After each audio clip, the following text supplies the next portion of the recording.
ગોપાલભાઈનો ખૂબ ખૂબ આભાર. બહુ મજાની વાત કરી. અભિમાન તો ભાઈ કોઈનું નથી રહ્યું. કરી અંજલિ સિંધુ પી જતા ને નભ તારા નખથી ઉખાડતો. રાવણ હતો ને નભના તારાને આકાશના તારાને નખથી ઉખાડી નાખતો. અને આવો બળ્યો 10 મસ્તક રાવણ રાય લંકાનો દસ્તાવેજ એના નામનો નો કરાવી ગયો. અને એટલા માટે बातों में जो बात हो तो कुछ बात होनी चाहिए, जीत होनी चाहिए या मात होनी चाहिए. पीछे से बात करना बहुत ही आसान है, सामने से बोलने की औकात होनी चाहिए. और ये हिम्मत अपना होनार परेशभाई धानाणी में से. परेशभाई आईपीएल हाले से टाणे અને સુરતની મેચ છે ભાઈ. આ બેટ્સમેન ની પીચ છે. આવો બાપ બહાટી બોલાવવા માટે. અને બીજું એલા પરેશભાઈ એમાં ઘણા એમાં કાર્યક્રમમાં હોય તો તમારી અંગત બાબત છે, પણ બધાયનું એવું કેવું હતું પરેશભાઈ ને એલા રાજકોટ જવું જોઈએ કે નહીં? જવતલિયાની રાહ જોવે. પરેશભાઈ ધાનાણી જોરદાર તાલીઓથી આપણે એમને વધાવો. ખૂબ ખૂબ આભાર. સૌરાષ્ટ્રનું પાટનગર એવા સુરતની અંદર આજે સમગ્ર દેશમાં લોકસભાની ચૂંટણીના પડઘમ વાગ્યા છે, ત્યારે સુરત લોકસભા મત વિસ્તારમાં ઇન્ડિયા ગઠબંધનના સાથી ઉમેદવાર ભાઈ નિલેશ કુંભાણીના સમર્થનમાં આયોજિત આજની આ વિશાળ જનસભામાં આપણી વચ્ચે ઉપસ્થિત આમ આદમી પાર્ટીના રાષ્ટ્રીય મહાસચિવ અમારા ભાઈબંધ અને પૂર્વ વક્તા માનની ગોપાલભાઈ ઇટાલિયા, એવા જ સુરત શહેર કોંગ્રેસ સમિતિના કાર્યકારી પ્રમુખ માનની દિનેશભાઈ, વિપુલભાઈ, એવા જ અમારા હાકમ જેવા આગેવાન દરરોજ સુરતને ધણધણાવે એવા સાથીભાઈ દર્શનભાઈ નાયક, માનની હસમુખભાઈ દેહાઈ, માનની પપનભાઈ, માનની ખેની સાહેબ, માનની ભૂપેન્દ્રભાઈ, માનની પટવા સાહેબ, અમારા સુરત કોર્પોરેશનમાં વિપક્ષના નેતા માનની પાયલબેન, માધવીબેન, સન્માનની મંચ ઉપસ્થિત બધા જ, અમારો ભાઈ મહેશ સહિત ઉપસ્થિત બધા જ મંચસ્થ મહાનુભાવો, અને આજે સુદામાની ઝૂંપડીએ પધારેલા મારા સૌ પરિવારજનો. જોગાનું જોગ છે ગોપાલભાઈ, તમે ભગવાન કૃષ્ણને યાદ કર્યા.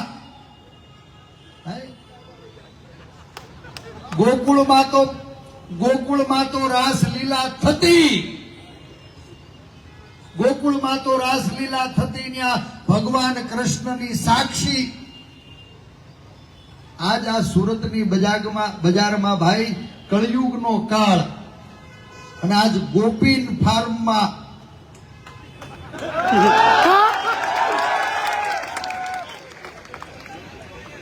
નિલેશભાઈ આવ્યો ને મારી સામે ધ્યાનમાં આવ્યું કે અનાયાસે આજે સુરત 2 ભાગમાં વેચાણું છે. એક બાજુ જેને ઈડીની બીક હોય, સીબીઆઈની બીક હોય, ઇન્કમ ટેક્સની બીક હોય, પોલીસ વાળાની બીક હોય, સરકારની બીક હોય, એ બધાય ધનાધિપતિઓ સલામ મારવા ગયા છે. અને બીજી બાજુ આ સુદામાની ઝૂંપડીએ આ સરકારથી કચડાયેલા લોકો ભેગા થયા છે.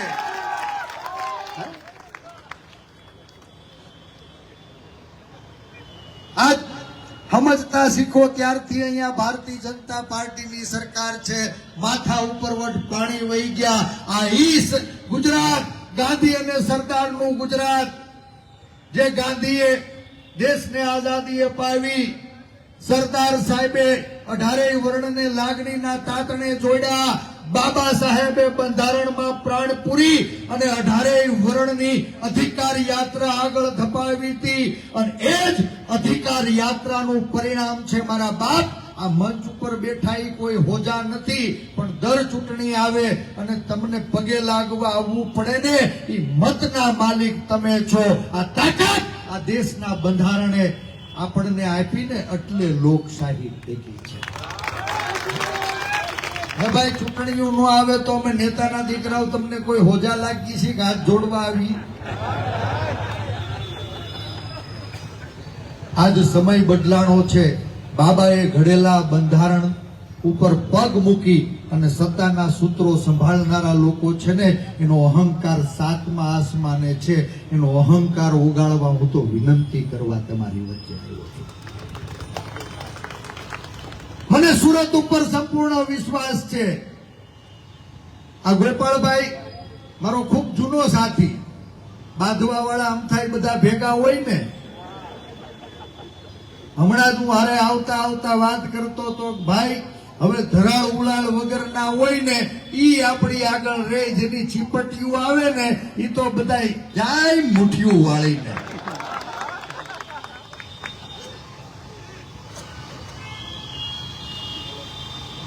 કોંગ્રેસ પક્ષના કાર્યકર્તા તરીકે આ સુરતની બજારમાં કહું છું કે કોંગ્રેસે કામના મત માંગ્યા છે. આજ 25 વર્ષથી ભારતીય જનતા પાર્ટીનું શાસન છે. કોર્પોરેશન થી લઈ અને કેન્દ્ર સુધી ભાજપનું શાસન છે. પંચાયત થી લઈ પાર્લામેન્ટ સુધી ભારતીય જનતા પાર્ટીનું શાસન છે. ગામના સરપંચ થી લઈ અને સંસદ 26 સંસદ સભ્યો ભારતીય જનતા પાર્ટીનું શાસન છે. ગઈ 22ની ચૂંટણીમાં ભાઈ મને ગોપાલભાઈ માફ કરજો, હળિયું લાગીને હરોડા પડી ગયા હતા. અને એટલે સુરતના પાદરમાં કેવા આવ્યો, આ વખત આખે આખો હાવણો લઈને તમારી વચ્ચે આવ્યો છું.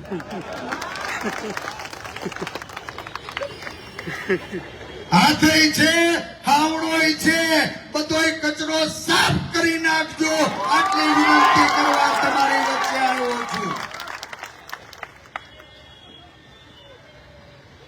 ધનાઢી પતિઓએ તો સલામ મારવા જવું પડે,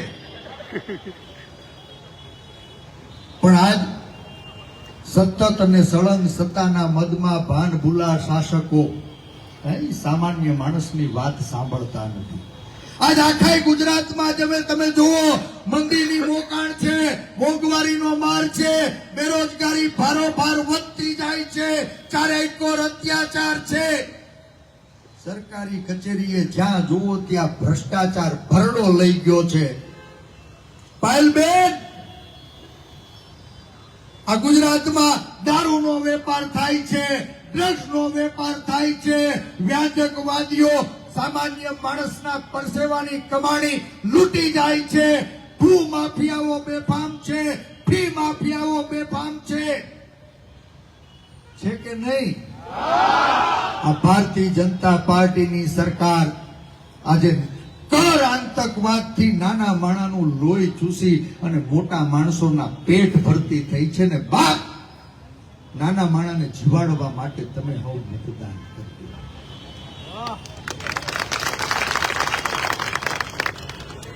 ગોપાલભાઈ હમણાં વાત કરતા હતા ઈડી ની, સીબીઆઈ ની, ઇન્કમ ટેક્સ ની. ગોપાલભાઈએ કીધું કે આ ચૂંટણી માથે આવી છે, દેશને આઝાદી અપાવવી છે અને કોંગ્રેસ પક્ષના બધા જ બેંક એકાઉન્ટ ફ્રીઝ કરી દીધા, સીઝ કરી દીધા. કોંગ્રેસના ખાતાને આ ભારતીય જનતા પાર્ટીની સરકારે તાળા મરાવી દીધા. ગોપાલભાઈ, આ તો હું તમે કઠણસી, બાકી કોંગ્રેસ વાળાને, આપ વાળાને કોઈ ગલ્લે જાઈને તો અત્યારે માવોય ઉધાર નથી આપે. મને તમને કોઈ પાનના ગલે માવો ઉધાર નથી આપે એમ તો પછી આ દારૂ માફિયાના હપ્તા કોણ ખાય છે? આ ડ્રગ માફિયાના હપ્તા કોણ ખાય છે? આ શિક્ષણ માફિયાના હપ્તા કોણ ખાય છે? આ જમીન માફિયાના હપ્તા કોણ ખાય છે? આ ખનીજ માફિયાના હપ્તા કોણ ખાય છે? એ સવાલ પૂછવાનો સમય આવ્યો છે. ઘણી બધી વાતો થઈ શકે, મારે જાજો સમય નથી લેવો. 100 સમસ્યા છે ને એનું એકમાત્ર સમાધાન સત્તાનું પરિવર્તન છે. હું યાદ દેવડાવવા આવ્યો છું. યાદ કરો, આઝાદી પહેલાના એ દિવસો, આઝાદી પહેલાના દિવસો અંગ્રેજો વેપાર કરવા આવ્યા હતા અને આ ભારતને ગુલામ બનાવીને ગયા. એનું કારણ શું હતું બાપ? સુરતના પાદરમાંથી આ સરદારના વારસ તરીકે બે હાથ જોડીને તમને વિનંતી કરવા આવ્યો છું બાપ. ક્યાંય નાતમાન જાતમાન ભાતમાં વેચાયેલા હતા ને એટલે અંગ્રેજોએ આપણને ગુલામ બનાવ્યા. ગૌરવ કરો આ ગુજરાતના પનોતા પુત્ર શ્રી સરદારની ઉપર. ગાંધીજીએ આઝાદી અપાવી અને સરદાર સાહેબે અખંડ ભારતનું સપનું જોયું. અખંડ ભારતનું સપનું લઈ અને ગોહિલવાડના પાદરમાં ગયા. આ ગોપાલભાઈ મારા ગોહિલવાડનો હાકમ જેવો આગેવાન કાર્ય કરતા છે. મારા અને તમારા સરદારના ખોળામાં 1800 ગામના ધણીએ વિચાર્યા વગર બાપ આખું ગોહિલવાડ ધરી દીધું હતું. ભાઈ આપણો માનો જીણો ભાઈ એક સાહ ખેડવા માંગે દે ખરા? હૃદય ઉપર હાથ રાખીને માના હમ ખાઈને સાચું કેજો. માનો જીણો ભાઈ પડોશમાં એક સાહ માંગે તો આપણે આપતા નથી. રખેને ઢાંડો ફડકો હોય ને આડો સાહ પડે તો માના જીણા ભાઈ સામે મોકાણ થાય, ધીંગાણા થાય, માથા ફાટી જાય. ઈ જમાનામાં મારા ને તમારા સરદારના ખોળામાં બાપ 564 રજવાડાઓ ધરાણા ને ત્યારે માં ભૌમ ભારતીની રચના થઈ. આ દેશને અખંડ કરવાનું કામ સરકારે કર્યું હતું. અહીં તો કણબી કુળની કુખે જન્મેલો વલ્લભ એને આ દેશના લોકોએ સરદારનું બિરુદ આપ્યું. સરદાર એટલે સૌને નેતૃત્વ પૂરું પાડેનું નામ સરદાર, સૌની રક્ષા કરેનું નામ સરદાર, સૌની ચિંતા કરેનું નામ સરદાર, સૌને સાથે લઈને ચાલે ને એનું નામ સરદાર. આપણે બધાય ગામડાના માણસો છીએ. આ સૌરાષ્ટ્રના પાટનગરમાં બેઠો બાપ 4928 ગામનું મારું સૌરાષ્ટ્ર. એનું ગમે એ પાદર લઈ લ્યો, ઇતિહાસ એનો સાક્ષી છે કે એ ગામના પાદરમાં 18 વર્ણનો વસવાટ હતો. ગામમાં એક હઈ હોય, હુથાર હોય, લુહાર હોય, કુંભાર હોય કે નહીં? એક મોચી હોય, એક બાવાજી હોય, એક બ્રાહ્મણ હોય, એક વાણિયા હોય, એક લુવાણા હોય, એક ક્ષત્રિય હોય. હતા કે નહીં? દરેકે પોતાના કર્મનો સ્વીકાર કર્યો હતો અને એ કર્મનું ગૌરવ લેતા હતા. એકબીજાના પૂરક બનીને રહેતા હતા. રખીને બાપા આમાંથી કોઈ એકાદ ખોયડું ઓછું થાય તો આપણા ગામના પાંચ મોટા માણસો પડોશમાં જાતા, 5 પાલી વધાડી અને જે ઘરનું ખોયડું ખૂટ્યું હોય ને એને ગામમાં લાવીને વસાવતા હતા કે નહીં? ગામમાં આપણે અહીંયા મોચી ન હોય તો પછી આ ચપલાને થીંગડા કોણ મારતું હોય?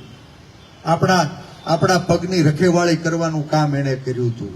રખેને કોઈ દરજી ન હોત તો બાપ આપણા બાપ દાદા મહેનત કર્યા ને, કપડા ફાટી જાતા, થીંગડા મારીને જીવન કાઢતા. એ થીંગડા કોણે માર્યા હોત? આપણા શરીર ઉપર લાજ ઢાંકવાનું કામ એ સમાજે કર્યું હતું. મારે એટલી જ વિનંતી કરવી છે કે આપણે સરદારના વારસો છીએ ને ફરી સરદાર બની અને સમાજને જોડવાનું કામ કરવાનું છે. આજ સત્તામાં બેઠેલા લોકો અંગ્રેજોના રસ્તે ક્યાંય વર્ગ વિગ્રહ પેદા કરી મારી તમારી વચ્ચે ભાગલા પડાવી અને રાજકીય રોટલા શેકવામાં સફળ થયા છે. જેથી 42માં નાત જાત ભાત ભૂલીને ઉત્તર દક્ષિણ પૂર્વ પશ્ચિમ અવાજ આવ્યો કે અમે ભારતીય છીએ અને અંગ્રેજો ભારત છોડો. 5 વર્ષમાં ઈ જમાનાના અંગ્રેજો ભાગી ગયા હતા અને આધુનિક અંગ્રેજોને ભગાડવાનો આજ સંકલ્પ લેવાની તમને વિનંતી કરવાનો. આ સરકાર કોઈની નથી. ગોપાલભાઈ આંદોલનનો માણસ છે. અમે તો 20 વર્ષથી ગોપાલભાઈ ખાંડા ખખડાવીએ છીએ અને ઈ જ ખખડાવીએ કે ચીપટી નો આવે. ગોપાલભાઈ કહેતા હતા કે આમ ભારતીય જનતા પાર્ટીના મિત્રો અમુક સાંભળી રહ્યા છે. ભાઈ ઈ ભારતીય જનતા પાર્ટીના ભડકેલા 2 જ પ્રમુખ હતા. ભારતીય જનતા પાર્ટીના ભડકેલા પેજ પ્રમુખ હતા એ મને ને તમને સાંભળવા આવ્યા હતા કે આ કેટલું ખાનદાન ખોયડું છે બાપ, એને ગવઢિયાને પણ ખભે લઈને ઘર સુધી મૂકવા જાય અને અમે તો અહીંયા ગાભા મારી મારી તૂટી ગયા, ભાજપ કરીને તૂટી ગયા અને આ તમારા કોંગ્રેસ વાળા જ અમારા સાહેબ થાય છે.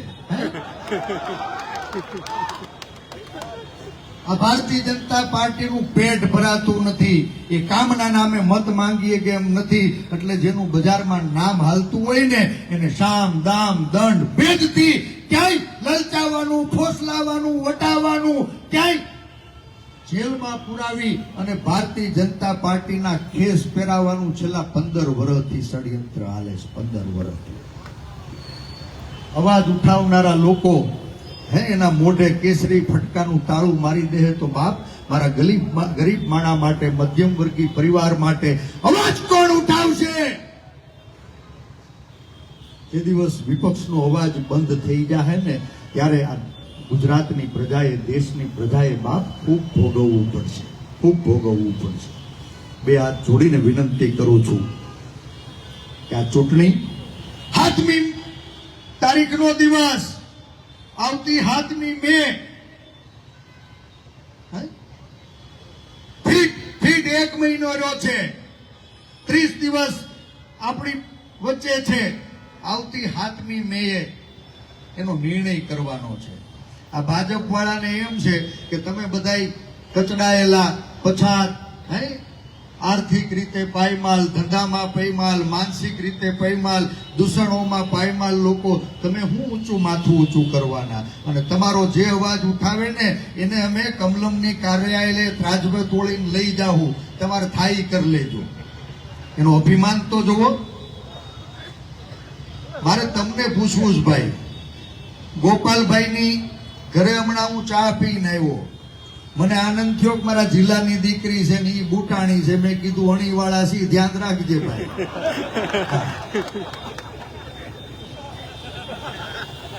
ગોપાલભાઈ, આપણે બે ભાઈઓ અહીંયા ગમે એટલી ફાકા ફોજદારી કરી, પણ મારી બેને ડોળા કાઢ્યા હોત તો તમે ચાનું કઈ અગત ખરા?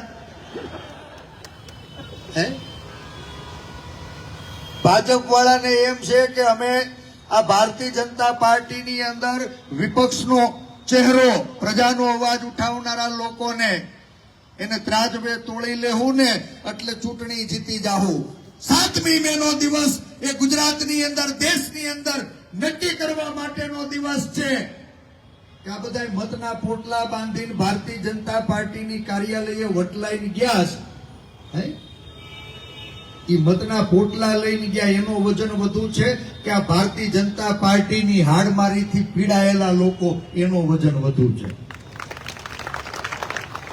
7મી મે આ દેશે નક્કી કરવાનું છે કે મત નેતાઓના ખીચામાં છે, વટલાયેલા લોકોના ખીચામાં છે, અહંકારી લોકોના ખીચામાં છે કે બાબા સાહેબે ઘડેલો મત એ શસ્ત્રને ધાર કાઢનારી જનતા હજી જીવે છે. એનો નિર્ણય 8મી તારીખે કરવાનો છે. મને વિશ્વાસ છે, મને સંપૂર્ણ વિશ્વાસ છે કે આ ત્રાજવામાં એક બાજુ નેતાઓ ભર્યા હશે ને બીજી બાજુ પીડિત જનતા. લોકશાહીની અંદર જનતા જ્યારે જાગે ને ત્યારે એનો અચૂક વિજય થાય છે બાપ, અચૂક વિજય થાય. આ લડાઈ નિલેશ કુંભાણીની લડાઈ નથી. આ લડાઈ કોઈ વ્યક્તિની લડાઈ નથી. આ લડાઈ ખાલી ભાજપ અને કોંગ્રેસની લડાઈ નથી. આ લડાઈ મારા ને તમારા સ્વાભિમાનની લડાઈ છે. આ લડાઈ અહંકારી શાસકો છે ને એના અહંકારને ઓગાળવા માટેની લડાઈ છે. આ ભાજપના અહંકારને ઓગાળશો કે નહીં? આ નિલેશને જીતાડવા માટેની લડાઈ નથી બાપ, ભાજપના અહંકારને ઓગાળવા માટેની લડાઈ છે. અને અહંકારી શાસકોએ આખા ગુજરાતમાં હાહાકાર મચાવ્યો છે. હું અગાઉ પણ કહી ગયો હતો કે આ કોઈના નથી, આ કોઈના નથી. વારા પરથી વારો, મેં પછી ગારો. 15માં આપણને બધાઈને પીટા બહુ કણસતા હતા, મા બેન દીકરી એના સ્વાભિમાનને ઠેસ પહોંચે ને એવા કેટલાય કર્મો આ ભારતીય જનતા પાર્ટીના લોકોએ કર્યા. મારે તો આ સુદામા ચોકને વંદન કરવા છે બાપ. આ ભૂમિમાં એવી તાકાત છે કે અહીંયાથી જેદી ઝાડ ઉઠીને એમાં ભલભલા દાજી ગયા છે, ભલભલા. આ ભાઈ હમણાં મને હળી કરતા હતા રાજકોટની. ભાઈ મારે તમને પૂછવું છે, આને બધાને માર્યા, કોઈને બાકી નથી રાખ્યા. એના સત્તાનો અહંકાર હાથમાં આસમાને છે. સરદારના વારસો છીએ, આટલા લોટકા છીએ. અહીંયા આપણે કેટલાયને ટોપી પહેરાવતા હતા ને ટોપી બદલાવતા હતા ને કરતા હતા ને. હે નાભીનું નિશાન ચૂક્યા. આપણા બાપનું નામ સ્ટેડિયમેથી ભૂહી નાખ્યું. કોઈ ઉકારો કરી ગયા ખરા? ભૂહી ગયા. આપણા બાપના ખોળામાં જેને એના બાપ દાદાના રજવાડા ભરી દીધા હતા ને બાપ, આજે બાપુ હોય બળે ચીડ્યા. શું કેતી કેતો તો અમ વીતી તમ વીતશે ધીરી બાપુડિયા. આઝાદીના ઇતિહાસમાં પહેલી વખત આ દેશની ક્ષત્રાણીઓએ રોડ ઉપર આવવું પડ્યું છે. ઈ નારીની શક્તિ બાપ. રોટી બેટી રાજ અને ધર્મ માટે તલવારે લોહી કાઢીને તિલક કરતી હતી કે બાપ રણના મેદાનમાં ખપી જાજે, પણ હારીને માથું ઝુકાવીને આ ઘરમાં પાછો નહીં આવતો. ઈ આ દેશની ખુમારી હતી. દીકરી તો ભાઈ દીકરી હોય, દીકરીની નાત ન હોય. એ દલિતની દીકરી હોય, પછાતની દીકરી હોય, આદિવાસીની દીકરી હોય, વાણિયા બામણ લુવાણા પટેલની દીકરી હોય બાપ, એ ક્ષત્રિયાણી હોય કે રાજપૂતાણી હોય, આ દેશની દીકરીઓ છે. અને આજ સત્તામાં બેઠેલા લોકો સત્તાના મદમાં પાન ભૂલ્યા છે. વારંવાર દીકરીઓના સ્વાભિમાનને ઠેસ પહોંચે ને એવો વ્યવહાર, વર્તન અને વાણી બે લગામ થઈ છે. બે લગામ આપણને 20 વર્ષ ફૂડદાવ્યા. હા, બાપુથી બીવડાવીને કેટલી વખત મતપેટીઓ ભરાવી કે નહીં ભાઈ? મારા હમ ખાઈને સાચું કયો. ભાજપમાં બાપુ ઈ બાપુ નહીં, અને કોંગ્રેસમાં શક્તિસિંહ આવે તો કે બાપુ, ભરતસિંહ આવે તો કે બાપુ, શંકરસિંહ આવે તો કે બાપુ, ઓલા અર્જુનભાઈ ઈ તો બાપુ નહોતા તોય છાપામાં અર્જુનસિંહ લખાવતા હતા. કોંગ્રેસમાં બધાય બાપુ કઈ અને આપણને બીવડાવ્યા રાખ્યા. 20 વર્ષ સુધી પેટીઓ ભરાવ્યા રાખી. અને આપણી જરૂર પડીને તેથી આપણે જેની પેટીઓ ભરીને એને જ આપણને છેતર્યા હતા, આપણા સ્વાભિમાનને ઠેસ પહોંચાડી હતી. કેટલી માબેન દીકરીઓ દર ભટકી રહી હતી. અહંકારી સરકાર જવાબ નહોતી આપતી. અને તેથી સમાજને એના નેતાની જરૂર હોય છે. પાછલા બાયણેથી સરકારમાં બેહી અમિત શાહના એજન્ટ કોણ બન્યા હતા? એ સુરતનો સુદામા ચોક આજ ભારતીય જનતા પાર્ટીને સવાલ પૂછે છે. હા, પ્રજાની બજારમાં તો આવવું અઘરું છે. આવ્યા ને 22 વર્ષે આવ્યા, તરત જ ટેસ્ટરમાં લાલ લાઈટ થઈ. પાછલા બાયણેથી સરકારોમાં બેહી આ અમિત શાહના એજન્ટ કોણ બન્યા હતા? જેથી અમારી માબેન દીકરીઓને તમારી પોલીસ તમારી સૂચનાથી માર મારી રહી હતી, પગ ભાંગી રહી હતી, એના શિયળને દાગ લાગે એવી ચેષ્ટા કરી રહી હતી. મારો સમાજ, મારી માબેન દીકરી દર એની આબરૂ બચાવવા માટે ભીખ માંગી રહી હતી. ત્યારે આ બધા ક્યાં ગયા હતા બાપ?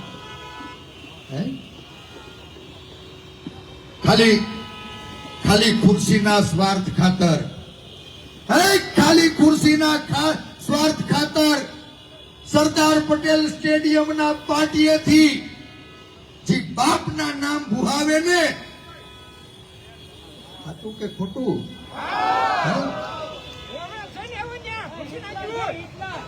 હવે અસલિયત ઓળખાઈ જવાની છે, યાદ કરજો. જે ખાલી ખુરશીના સ્વાર્થ ખાતર સરદાર પટેલ સ્ટેડિયમના પાટીએથી જેને બાપના નામ બુહાવ્યા ને એના પોખણા ન હોય એનો પરચો અપાય. હા.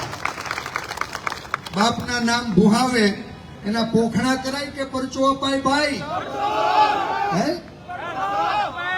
તમને પૂછું છું કે જે બાપના નામ બુહાવે એના પોખણા કરાય કે પરચો અપાય? પરચો. થઈ જાવ તૈયાર. મારું ને તમારું સ્વાભિમાન, મારું ને તમારું સ્વાભિમાન એવા સરદારના નામે રાજકીય રોટલા શેકીને 20 વર્ષ સુધી મને ને તમને છેતનારા છે ને, આ વખત ખોટા ઠેકાણે હળી થઈ ગઈ છે.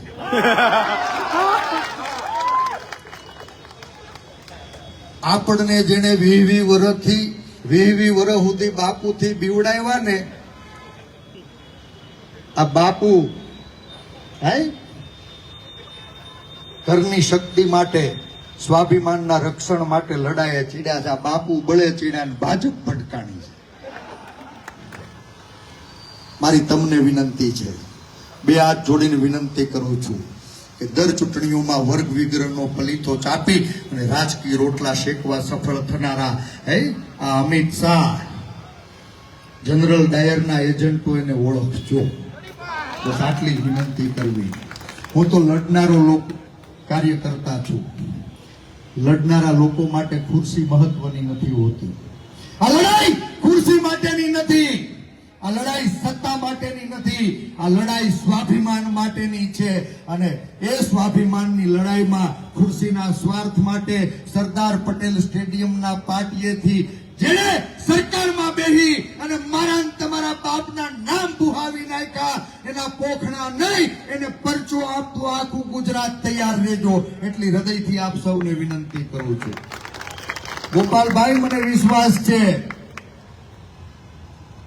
વિશ્વાસ છે કે મારું ગુજરાત એ સરદારના સ્વાભિમાનને ઠેસ નહીં પહોંચવા દે. એટલે બે હાથ જોડીને વિનંતી કરું છું કે બાપ 8મી તારીખે મતદાનનો દિવસ છે. 100 સમસ્યાનું એક સમાધાન. અહીંયા ઇન્ડિયા ગઠબંધનમાં હાથનું નિશાન છે. ઉભા થાજો,